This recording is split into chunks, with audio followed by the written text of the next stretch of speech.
and verse 13. We've got Jesus' trial here. Jesus is before Pontius Pilate. Brother Dick, did you have a question? I did. Yes. Do you remember it?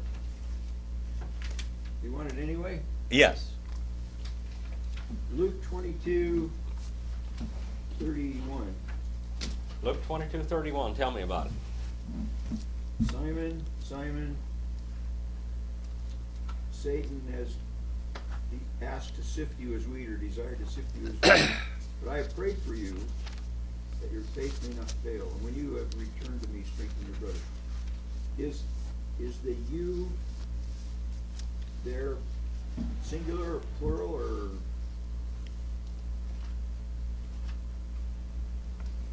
what? Okay, now you're talking about 22:31. I give people a chance to ask questions sometimes. Yes. Simon, Simon, ido ho satanos, ex e te sato. Himas. All right. So that first you, is that singular? No, that's himas. That's the second person pronoun. So All right. plural then? You all. For you all. Yeah, you all. Uh-huh. So Satan begged for all. He's going to sift every child of God. He's going to sift us. He's going to torment us. Satan is going to do that. Okay? Mm-hmm. You ready?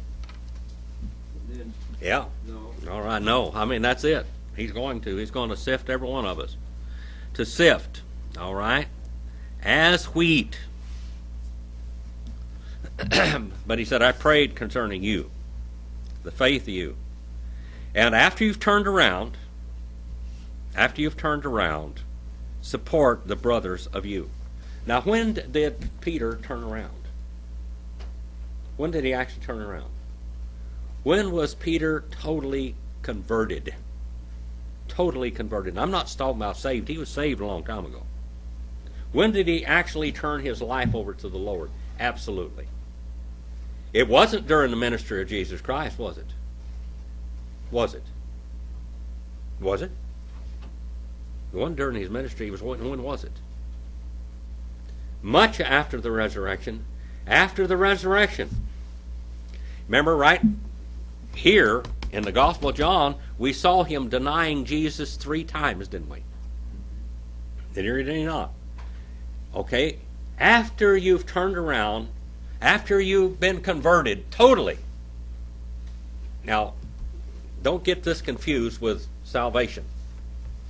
How many people actually, well, just think about this. I asked my wife this today. This is the end of the month, isn't it? What have you done this month for Jesus compared to what you have done for yourself? Art thou converted? Are you converted? How much of God's time did you spend this month compared to yourself? Huh? How much did you do for yourself this month compared to what you did for the Lord? Art thou converted? Are you converted? Are you converted? When did Peter get converted? When did Peter get converted? He was emboldened. But did Paul ever have to jerk him around and slap him a little bit? A little bit. Uh-huh. Yes, he did. Toward the end of his life, he was finally gave everything to the Lord and just put all of his fears in God's hands. And what happened to him? He was crucified, and he said he wasn't worthy to be crucified like Christ did, so they crucified him upside down.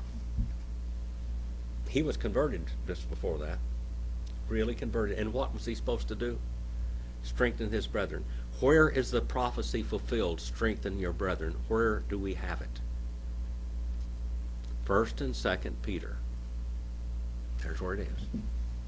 1st and 2nd Peter. Did I answer your question, Brother Dick? Well, almost.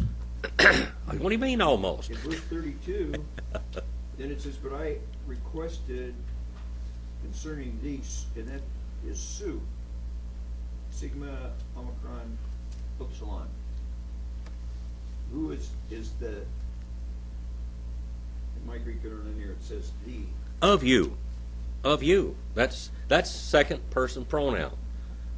That's genitive singular, masculine, second person pronoun. Okay? Now put that in American for me. You are masculine, you are singular. Now he's talking to Peter singularly. He said up here, Satan is going to work you all over. That's All of the you first all. But now he's talking about Peter. Now. This is Individually. Peter, singularly. Okay. Okay? All right? All right, thank you. All right? That you might not fail the faith of you. And after you've turned around, support, strengthen the brothers of you. I preached a sermon on that once. Well, I picked a good question. Art thou converted? You asked a good question. It was in my sermon tonight also. All right. But that just brought it out right in the beginning. How many of you, you don't have to put your hands up, how many of you are really converted? Are you ready to just get with it? Weigh what you do for yourself and your own self and what you do for God, and be ready to be blushed. Blush. We ought to be ashamed sometimes how much we do for ourselves and not what we do for the Lord. What's going to follow you? What's going to follow you? I always tell you, the last thing I tell you after every class is go out and do what? Something eternal. I do mean it. Don't waste your life on foolishness. Don't waste your life on yourself. Don't waste your life on so many things that we just hurry around doing all the time. What have you done for Jesus this month? What did you do for Jesus this month? You don't have to answer that. That's not a question that you answer, is it? What do you do? It makes you think, huh? It's not a question to be debated. It's just to make you think and to evaluate what you are, where you are in God's plan. Okay? Now let's go back to here. We got that one whipped out. Thank you. Got that horse bucked out for just a moment. Ho, un, pilatos, akusas, ton, logon, tuton, agegen, exo, ton, asun, kai, ekathise, epi, bematos, aist, topon, legomenon, lithos, troton, ibriasti, de gabatha. Therefore, particle, a little particle, therefore. Because of this, the Pilate, having heard the words these, he brought outside the Jesus, and he sat upon the judgment seat, being called lithostroton. Stone pavement is what it means. It means to pave with stones. It's not a solid concrete slab, but it means to pave with stones. To make a paved, okay? And in Hebrew it means Gabbatha, and that means a curved hill or whatever, it's paved again. Outside into the Hebrew, the Gabbatha, all right? To the Gabbatha. 1914.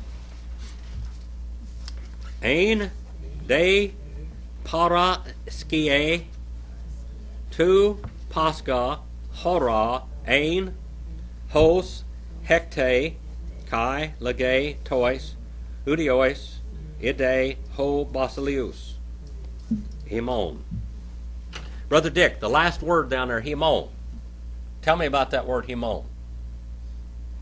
Huh? What about it? That's genitive plural. Second person pronoun. Genitive plural, second person pronoun. We looked at that a while ago, remember? Hemas, didn't we? All right. Ein. Day there is a weak adversative conjunction. Weak adversative conjunction pays 85, okay? That day is. All right. Now you can translate it, moreover, now, or weak but. It's not a Allah, but. That's a strong adversative conjunction. This is a weak adversative conjunction here, which means moreover and therefore, whatever, Therefore it kept on being, third person singular and perfect indicative active. It kept on being the paraskie, the preparation of the Pascha. What's the Pascha? The Paschal Lamb. What does that mean, Sharon? Passover. All right. So the Passover wasn't here yet, was it? But did Jesus take the Passover already? Yes, he did. This messes up the Catholic idea of the last week all to pieces, doesn't it? Jesus was not crucified on Friday. Jesus was crucified on Wednesday. All the historical references have Jesus crucified on Wednesday. The Catholic Church lays out the Passover week as we see it. But that's not what happened. Right here, it's preparation of the Passover. What had he just done the night before? He had taken the Passover and he turned the Passover into what? Turned it into the Lord's Supper. He had placed the Lord's Supper in his church that already existed, which most people start on the day of Pentecost. A little too late. Okay? Preparation of the Passover. Hour it kept on being about sixth. Okay? Hecte, 6. All right? And he says to the Jews, Ede, behold, ho basileus himon. Behold your king. What was Jesus saying? What was Pilate saying about Jesus right here? Come on, do your thinking. Get your thinking caps on. He is the king of the Jews. Why? This is the court findings of Pontius Pilate. These are legal court findings.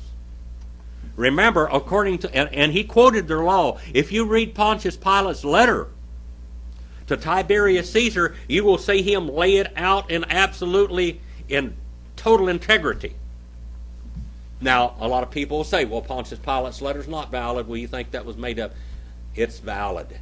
It's quoted by about 10 historians that were contemporary with Pontius Pilate. How are you going to quote all of this letter and quote almost every word in it by some of these if it wasn't there?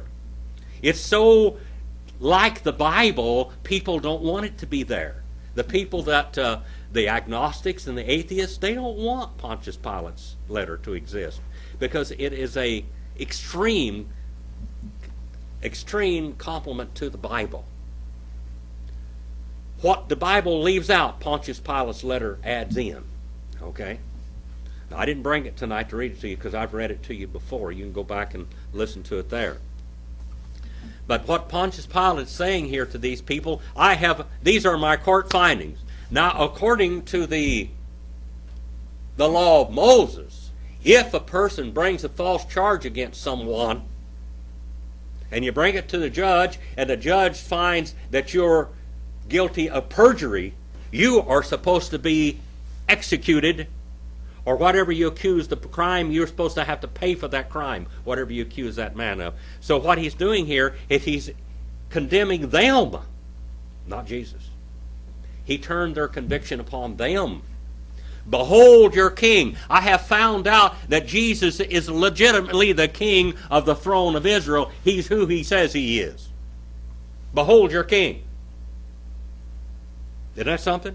Have you looked at it like that before? I've always thought it was mocking. Behold your king.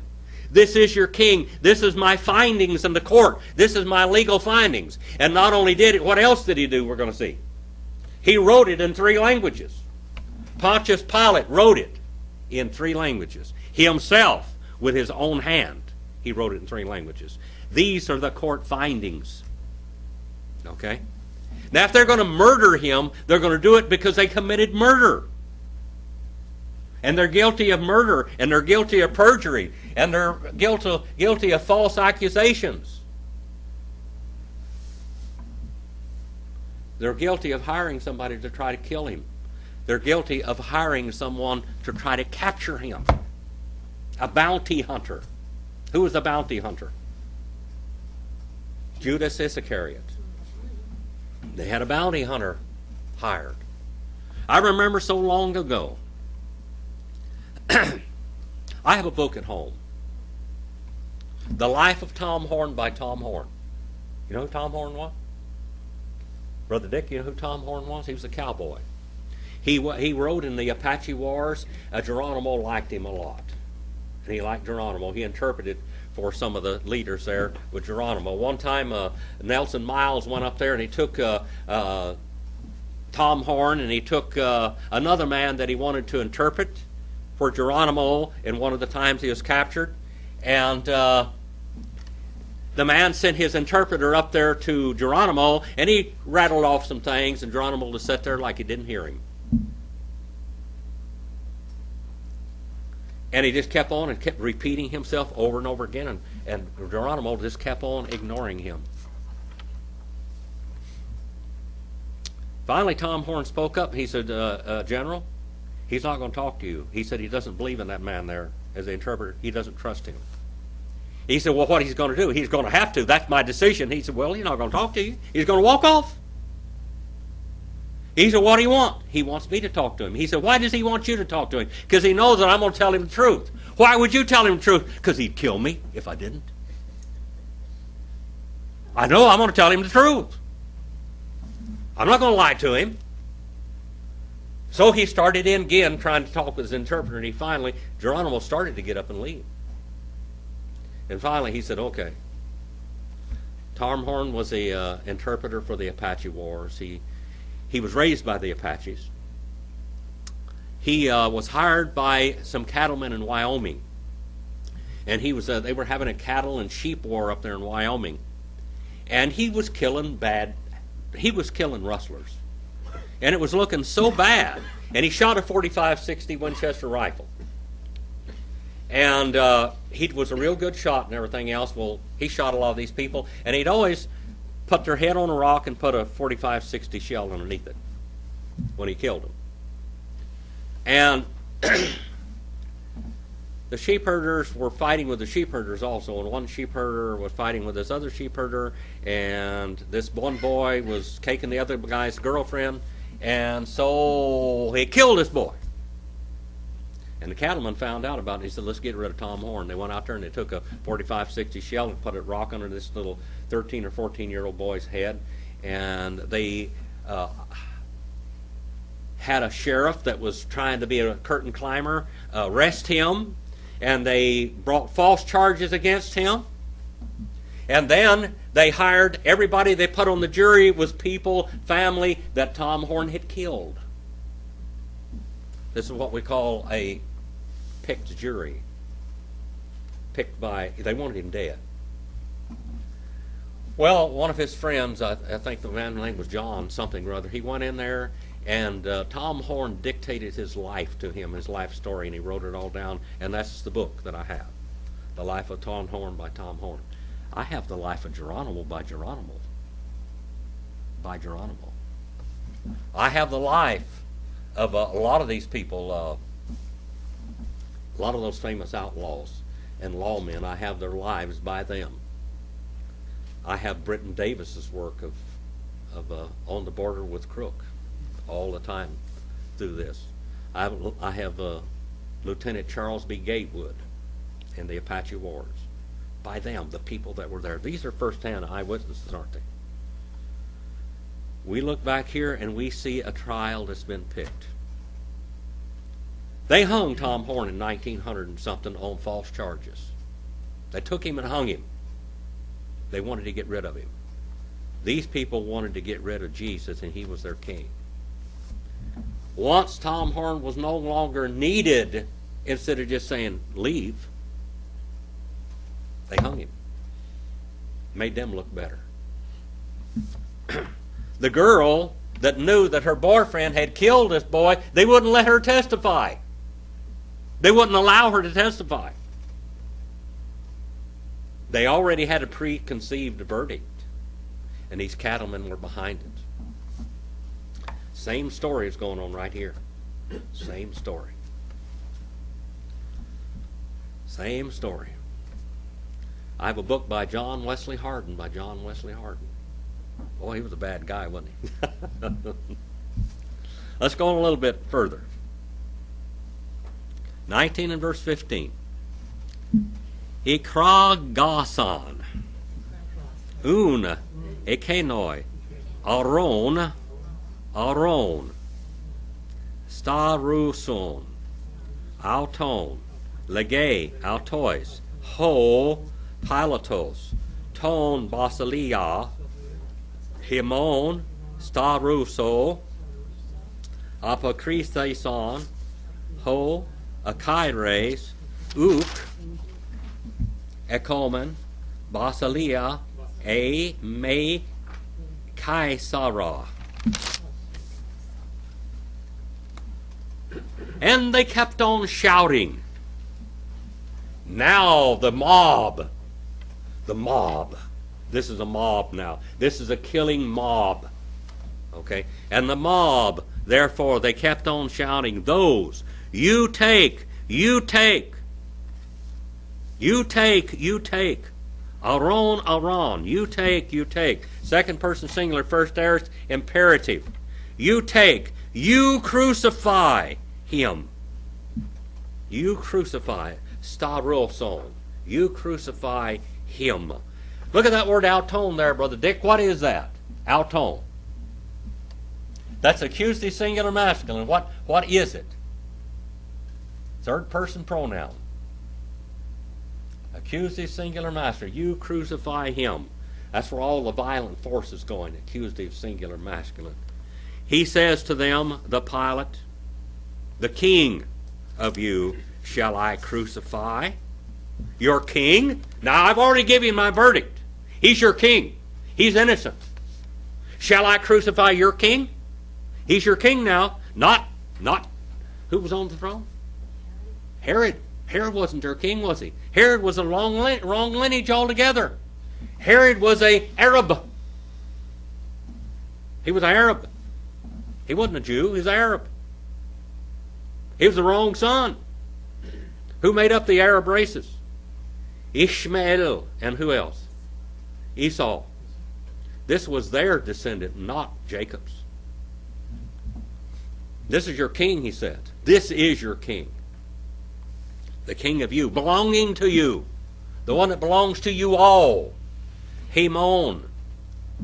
Genitive plural. Second person pronoun. See that? Shall I crucify? The king of you shall I crucify. First person singular, future indicative active. See that word? Stara'ul. Apokritheson. And they were caused to answer the chief priest. Not we have. Ekomen. First person plural. Present indicative active. Not we have a basilia. Whoa, they already... Pontius Pilate already found that Herod was not the king, didn't he? Because he said, this is your king, not Herod. Okay? We don't have a king. We don't have a king except, except who? Caesar. They would rather choose a pagan emperor as king than the Son of God.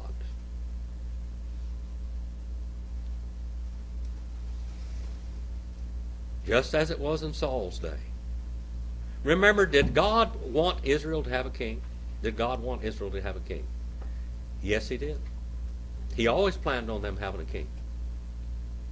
His king. His king, not theirs. They wanted a king. God was always going to give them David. David was the man. He was the one that he was going to pick. But they wanted a king. He said, give us a king like what? Like the rest of the pagan nations. Okay, he said, I'll give you one. He's a real tall man. Saul. What tribe was Saul from? Same thing as the other Saul. What? Benjamin, yeah, that's right.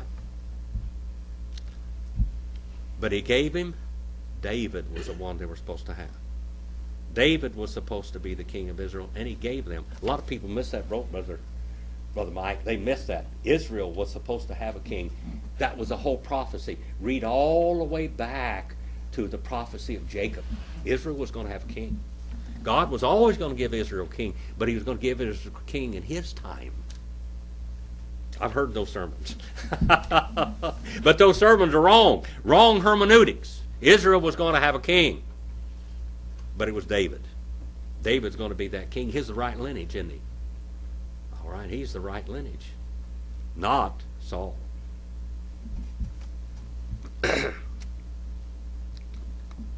They had a descendant of Ishmael and Esau on the throne. 19 and 16. 1916, I remember that year. You remember that year, Brother Dick? Yeah, that's during what? War One, wasn't it? Way back in that period of time. Tote, Paradokin, Auton, Autois, Hina, Staruste, Paralabon, Ton Asun. Then therefore he delivered, he handed it over him.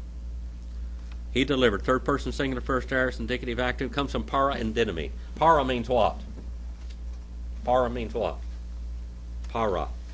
That's beside, and to give. He delivered, he handed him over, like handing a baton, him to them, in order that he might be crucified. Third person singular, first aorist, subjunctive active, or subjunctive passive, that is. I said active when it's supposed to be passive. Third person singular, first aorist, subjunctive passive, that they might crucify him, or cause him to be crucified. Who caused the crucifixion of Jesus? Was it the Roman government or the Jews? The Jews. Did the Roman government say he was innocent? Yes. On all counts, he was innocent. And he also found out that he was the king of Israel. On top of all that, it wasn't supposed to be Herod, it was supposed to be Jesus. Okay? And they took, therefore, the Jesus. And they took, therefore, the Jesus. Now, actually, a new verse should have started here. All right, number 1917. Kai, Batazon, Auton, Autu, that is, Tone, Storon, Exalthane, Ace Tone, Legomenon, Craniu, Topon, Ho, Legete, Ibreste, Golgotha. And carrying for himself. Look at that one. That's instrumental, singular, masculine, third person pronoun. That's out too there. That's instrumental, singular, masculine, third person pronoun. That out too is. The cross. He's carrying his own cross now. And he went forth to the ace tone legomeno. Look at that one. Ace there. Ace means what? What's the grammatical rule of ace? That's the sign of the direct object. What is it? What's the grammatical rule, Brother Roger? Extension or limitation of thought or verbal action. Extension or limitation of thought or verbal action. Unto the... Did you hear? Brother Dick, you can do that too. You just follow right along now. I'm impressed. Yep. I tell you what, my students could teach this class. The one being called. Being called. That's accusative, singular, masculine, present participle, passive. The one being called chronio. Chronio. What word, English word, do we have from this? It's a medical term. Cranial. Cranial. Yeah. Cranium. All right. The skull. The place, which is called in Hebrew Golgotha. It means skull, either way. Now, I have been to that place that they mark out what we call Gordon's Calvary. There are several of them over there. Boy, when I saw that thing, it just leaps out at you. It does, whether it's the right place or not. It's probably, the one where the Catholic Church is probably really the right place. But as you look at that, at Gordon's Calvary, it probably looks a lot like it was supposed to be. Historically, in archaeology, it's probably the other one that it is, but we just look at it, But if you look at that one, that's probably what they saw. And that was out just on the outside of the city. It was at the gate of the city, wasn't it? So everybody coming in and going out of the city would see these criminals on the cross and their dead bodies rotting. When I was in Damascus, Syria. I spent 9 days in Damascus, Syria. If you go on to discoverthewordwithdrjim.com, if you go on there and look under D.S. Madden, You can go there and you can listen as I recorded all of when I was in Syria and every place. And you will hear all of the things, the gunfire going on, the bombs and the shells and different things. I lost some of those. But we've got about 6 or 8 hours of it on there, recordings, with the archaeologists talking and everything. When we went by the courthouse in Damascus, Syria, for 9 days. Now, I was there in December. Okay, so this is the winter time. For 9 days, we went by the courthouse, and out on the entranceway to the courthouse is like this. It was a compound, and there's a tall, what do you call this thing where you go in? Here's the gates right here of it. Right up here is a beam. They had 3 people hanging there for a 9-day period of time. They did not take them down. And you could smell them as you went by. And the clothes they were wearing, you could see the excrement coming out of them. Just like you would have in the days of Jesus when Pontius Pilate. This was what? This is terror tactics. That, with the Roman Empire, was a terrorist tactic. Everybody coming in and going to the city, don't you mess around when you're in this city. When you leave, you remember. Again, because they're still hanging there. Let's go on a little further.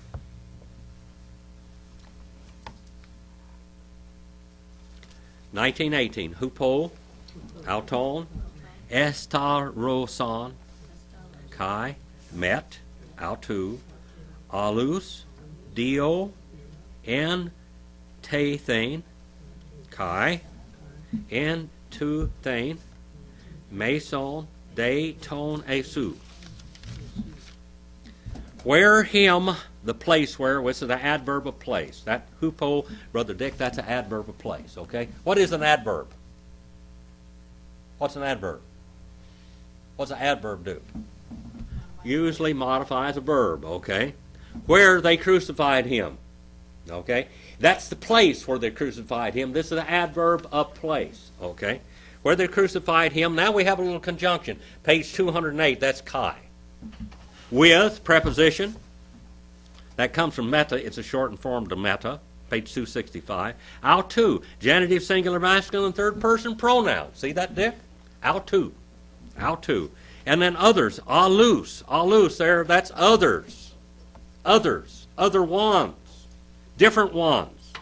To the side and side.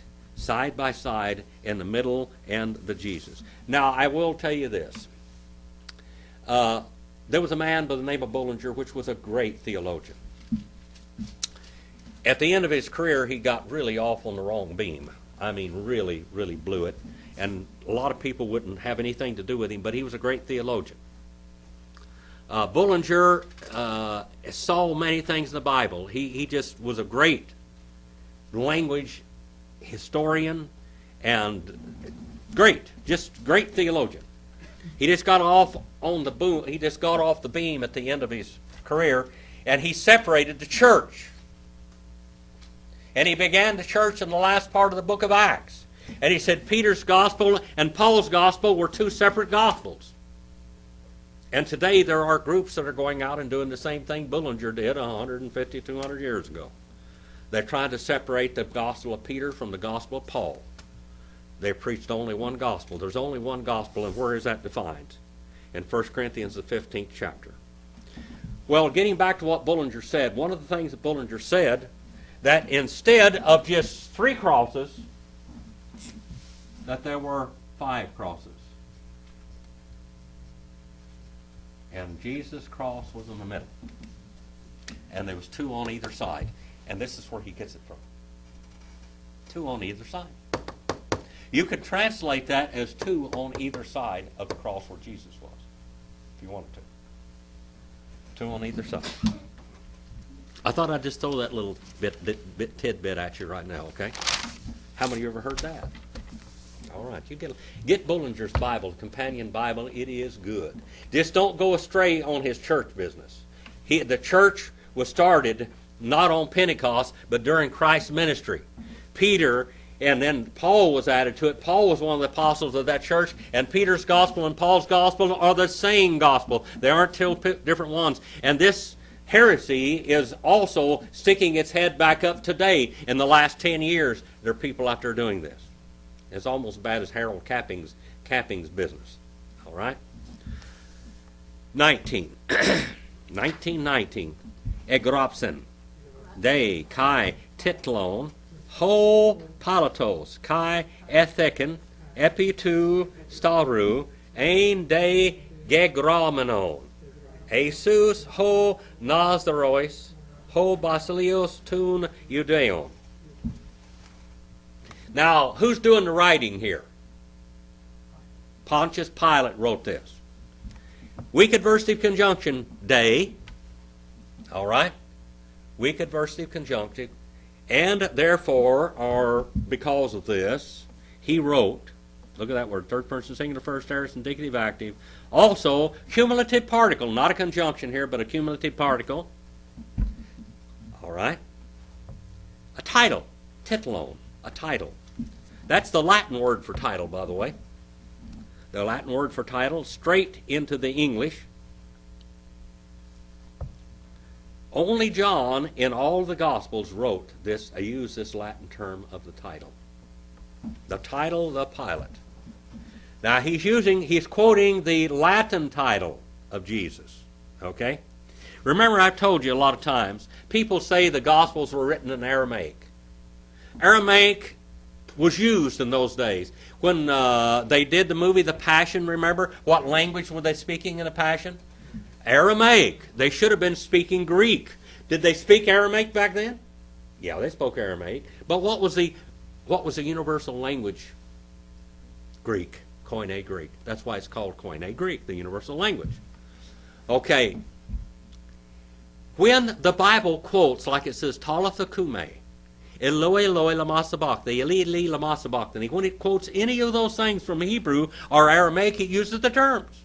So we know what they are. This transliterates them into Greek. And right here, John translates the word title from Latin into Greek.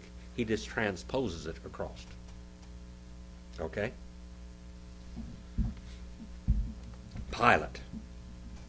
And he placed upon the cross, it kept on being, having been written, Jesus the Nazarene. He says where he was from and where he's raised, didn't he? He wanted to know, let them know. And this is the King of the Jews. This is the one. According to the Hebrew Scriptures, this is the King of the Jews. According to his lineage, this is the King of the Jews. Where was he born? Bethlehem, which was the city of David. All right? David's very important because this lineage, this king would go back to David, wouldn't he? So what ungodly buzzard child of Jacob's? Yehuda, Judah, the Lion of the tribe of Judah. Through Rahab the harlot, through Ruth the Moabitess, through Judah and Tamar. God just picks things out. You know, isn't it so wonderful how God wrote his book with absolutely no biases at all? I would have left some of those things out, wouldn't you? It's not politically correct today, but Jesus, the Lord, put it in his word. It's there.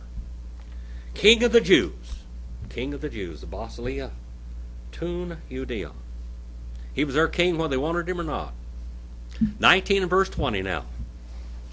Tuton, un to titelon, poloi, ana nuson, ton udeon, hote ingus, ein, ho topos, tes polios, hupo, estarothe, ho Jesus kai ein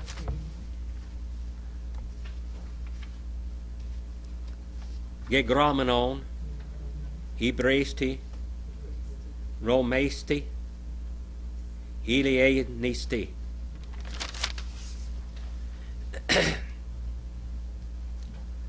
This therefore the title. Again, the Latin word for title. John transposes it right from Latin into Greek. Many they read of the Jews, because near Ingus, look at that word, Ingus, near, it kept on being the place of the city where he was crucified to Jesus. Remember what I said? They crucified him right at the gate of the city. And it kept on, or continued to be, having been written, Ibraesti in Hebrew, Romesti, okay, in Romish or in Latin, Hellenesti in Hellen, what the Greeks are called Hellenes. We call them Greeks today, but this is Hellenesti. All right, that's the term. Ho Nazarois, ho Basileus tu Judioi, the King of the Jews. 1921. We're clipping right along in here. Here is one of Mark's favorite words, elegon. Un to Pilato, hoi Akyries, ton Judeoin, me graphe, ho Basileus ton Judeon, Allah, or all hote, ekainos, epain, Basileus, and me ton Judeon. And they kept on saying, Mark loved the imperfect tense. Now here John uses the imperfect tense. If you when you translate the Gospel of Mark, you're going to have a whole lot of imperfect tenses. And by the way, Mark wrote his Gospel through whose eyes? Peter's eyes. You might even call that the Gospel of Peter, because it's right straight from Peter's mouth and from his eyes, even though Mark wrote it. And they kept on saying, therefore, to the Pilate, the one's chief priest of the Jews, not you right, the King of the Jews, but that one he said, King I am of the Jews. Why did they want that?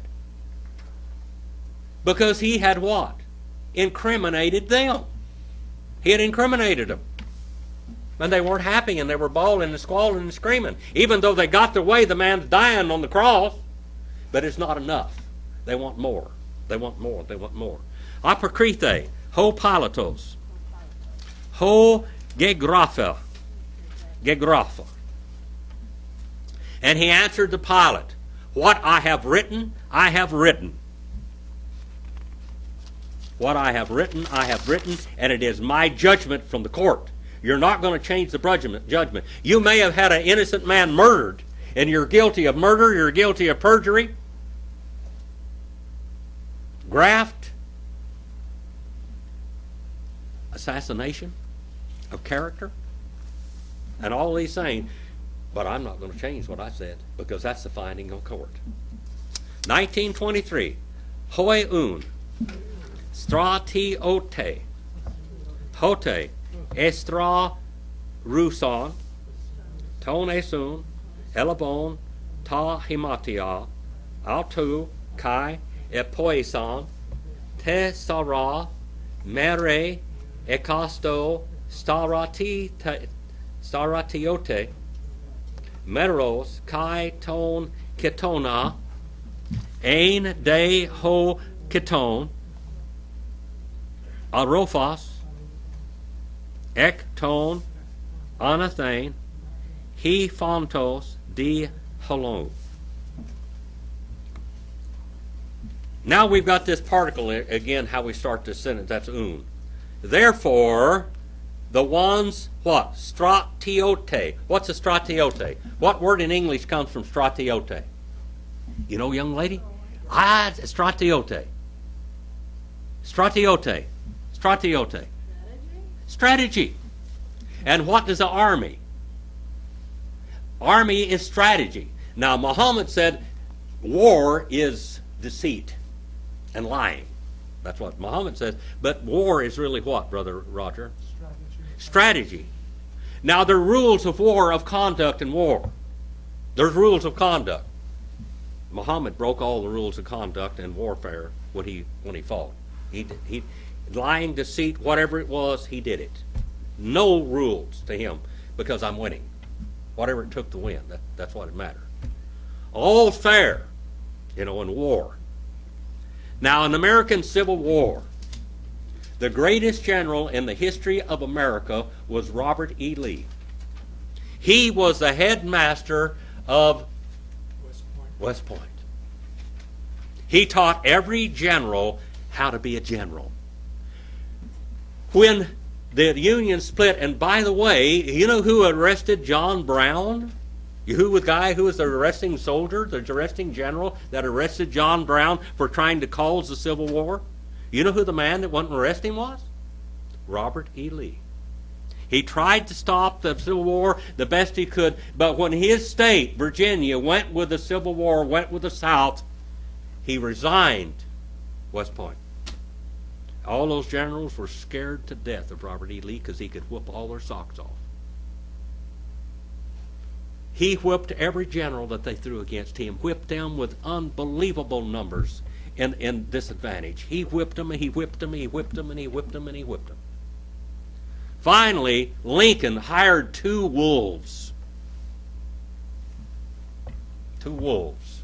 Remember what those wolves' names were? Grant and Sherman. Grant and Sherman. Sherman was a snake, and Grant was the same way. These men weren't worthy of licking Robert E. Lee's boots. And they fought him and broke all the rules of war, because that's the only way they could win the Civil War. They burned, they pillaged, they raped. Sherman's soldiers, he said, anything that you go in there, take what you want, rape who you want. The spoils of war. No way in the world would Robert E. Lee allow his soldiers to do that. They threw men at him.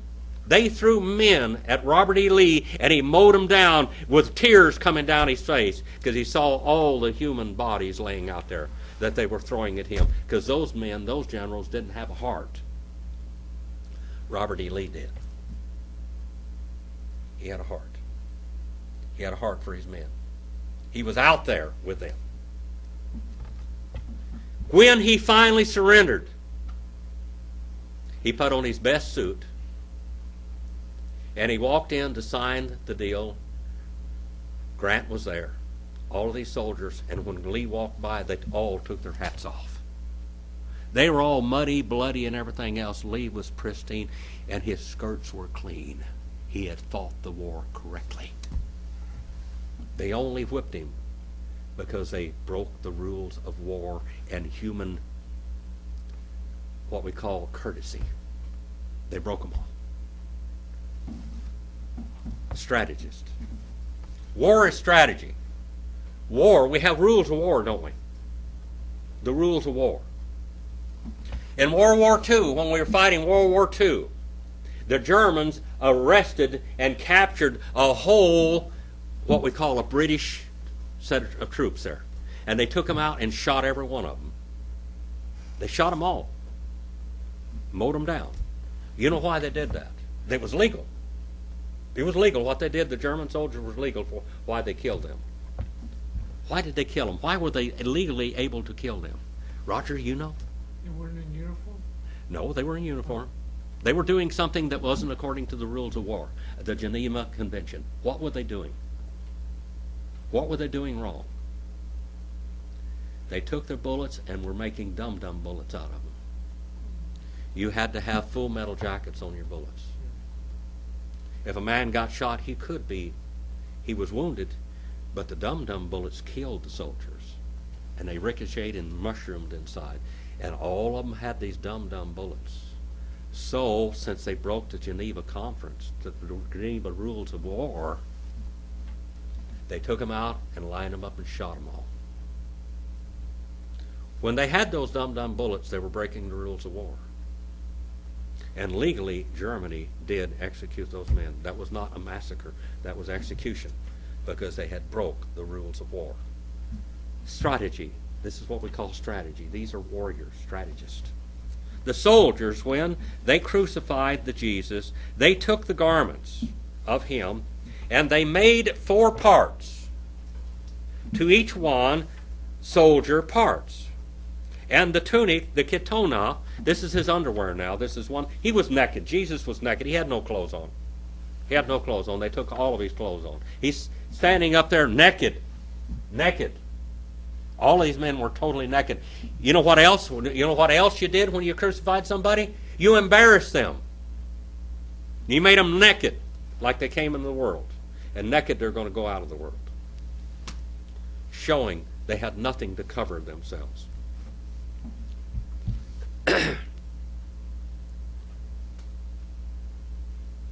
They kept on being the tunic seamless, and out of the top, the upper, woven throughout the entirety of the garment.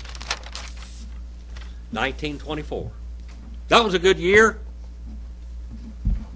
1924. Epon, pros allelus, me skiasomen, auton, alla laxomen. I couldn't make my mouth do that. Peri, autu, tinos, estai, hina, he, graphe, plerothe, he, legosa, dia merisanto, ta himatia, mu, hiatois, kai, epi, ton, himatos, tismon, that is, mu, ebolon, Claron, hoi, man, un, strationte, tauta, emoeson. That's a long verse.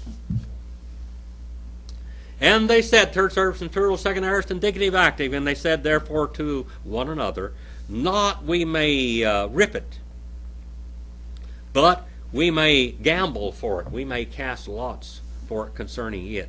Of whom it shall be, in order that writing it may be fulfilled. And the writing, it says, they parted, divided the garments of me to themselves. That's Psalm 22:18, see? And over the garments of me they threw dice, or they cast the lots. The ones indeed, therefore, soldiers, these they did. 1925.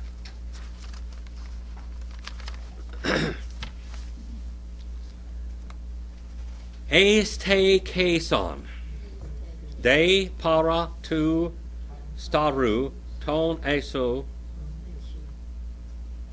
he mater, autu, kai he adelphe, tes materos, autu, Maria he tu clay pa, Kai Maria he Magdalena.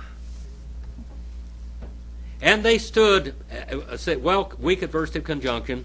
Moreover, they stood beside the cross, the Jesus, the mother of him, the mother belonging to him. Look at that word autu there. Autu, that's genitive singular masculine third person pronoun, the mother of him, and the sister of the mother of him. All right? And his sister. One of his sisters was there, see? And the sister of the mother of him, Mary. His aunt? Huh? The sister of the mother would be the aunt? Yeah. Mm-hmm. So it's his aunt or Yeah. it's his sister? Yeah. The sister, his aunt, his mother, probably some of his sisters, probably some of his brothers were there. You know, the Bible doesn't include everything. But John is seeing this, and so he writes down what he sees right there. He doesn't write down everything. Yeah, John was there. John was there. And of the Cleophas and Mary Magdalene. Mary from Magdalene. All right? Magdalene. 1926. We'll go just a little bit further. Jesus un edon teid matera kai ton mathetain pares tota un agapes agapa, that is, lege te materi, gine ede ho huios, su. Jesus, therefore, having seen the mother. Now, this is why John wrote this. The Catholic Church has, the ideas of the Catholic Church, the Holy See, the Pope, the Apostle of the Catholic Church, he receives, according to Catholicism, not the Bible. I don't believe this, okay? I'm not saying something I believe. But according to the Catholic Church, that the Holy See, the Apostle of God, the Pope, he makes continuous revelation. Well, as we go down through history, they have made continuous revelation about Mary. Mariolatry started about the 4th and 5th century. That's when they began to worship Mary. Okay? The Kaaba in Mecca had an engraving of Mary and Jesus there because they were worshiping Mary. That was one of the gods that they were worshiping in the Kaaba. That's where that stone is that fell down from heaven. That's the thing they're worshiping. What we call Astarte or whatever. The moon god and the star, all of that. And the disciple, having stood by whom he loved. Now this is John. See, John's there. And he says to the mother, woman, all right, woman, you behold the son of you. Not me, but look over there. That's your son now. Jesus was the huios. He was the heir of the family. He was the one that was heir to the throne. Joseph, his father, should have been on the throne, which the findings of the court said, but Pontius Pilate said that this is the king of the Jews. This is the one that's supposed to be on the throne. Okay? Woman, behold the son of you, the heir of you. Now John would take care of Mary, and John would be the disciple that lived the longest, wouldn't he? All the rest of them died younger. But John lived, according to some historical records, he lived to be 138 years old, and they were carrying him to the church in Ephesus where he was pastor when he was 138. When he finally died, they carried him on a stretcher. And Mary is buried in Ephesus. That's where he buried her because he took care of her until he died. Now the Catholic Church has her not having any more children, which she did. They're having her, they invented the Immaculate Conception. She was immaculately conceived. Okay? She was conceived without sin or anything else. And that she died, was taken into heaven. God didn't suffer her to die.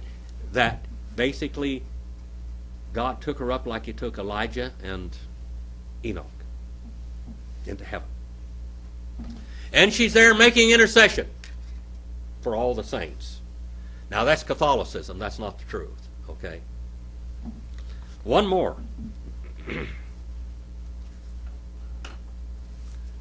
1927.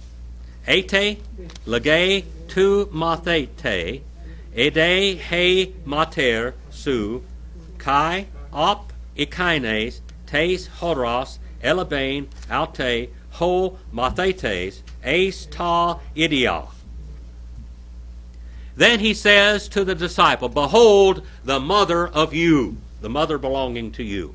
See that word su there? The mother belonging to you. And from that the hour he took her, the disciple, unto the things of his own. Jesus was the eldest son and the executor of the estate and the executor of his father's will. And it was his responsibility to take care of his mother. And since he was dying on the cross for all humanity, he handed over the baton to John. And he made sure that John lived long enough to take care of his mother and to bury her. And John wrote 4 of the writings of the New Testament, the Gospel according to John, 1st, 2nd, and 3rd John, and the book of Revelation. Okay? Actually, 5 altogether, which is 5 is the number of grace. Took her unto his own things. All right, so we went tonight from 1913 to 1927.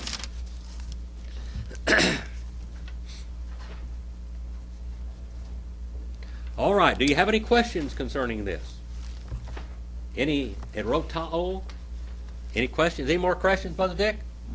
Did you learn something tonight? Did you get something out of this, I hope? Brother Mike, did you get something out of this?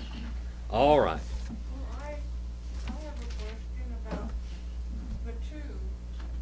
You know, I painted a picture with one on each side. Yeah.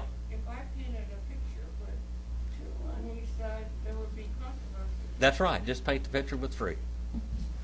You could paint. Well, there's pictures with the others. Matter of fact, I think in the companion Bible, there's a picture with 2 on either side.